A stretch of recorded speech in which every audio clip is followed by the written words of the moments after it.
మరోవైపు ట్రెజరీ పద్ధతిలో వేతనాలు ఇవ్వాలని డిమాండ్ చేస్తూ సిటీలో పలుచోట్ల పూజారులు ధర్నాలు చేశారు. 5 రోజులుగా సమ్మె చేస్తున్నా సర్కార్ పట్టించుకోవడం లేదన్నారు పూజారులు. ఇకనైనా ప్రభుత్వం తమ డిమాండ్లు ఒప్పుకోవాలని డిమాండ్ చేశారు.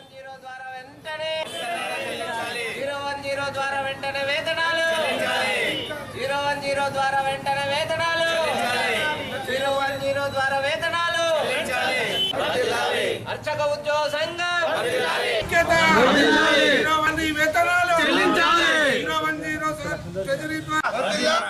రాష్ట్ర వ్యాప్తంగా 10 జిల్లాల దేవాదాయ శాఖ ధర్మాదాయ శాఖ పరిధిలోని అన్ని దేవాలయాల్లో అర్చక మరియు ఉద్యోగ సిబ్బంది తలపెట్టినటువంటి 010 ట్రెజరీ ద్వారా వేతనాలు చెల్లించాలనేటువంటి ఒక నినాదం గత జూన్ నెలలో ఈ యొక్క సమ్మె ప్రారంభించడం జరిగింది.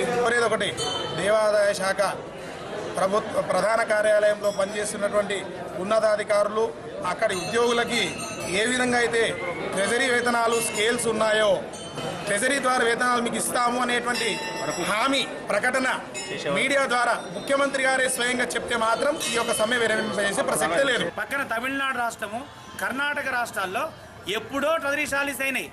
మన తెలుగు రాష్ట్రాల్లో మాత్రం కాలే. మన తెలంగాణలో మీరు మంచివారని ఆశిస్తున్నాం. దేవాదాయ శాఖ అధికారుల మాటలు వినకండి, వాళ్ళ నివేదికలు పక్కన పెట్టండి.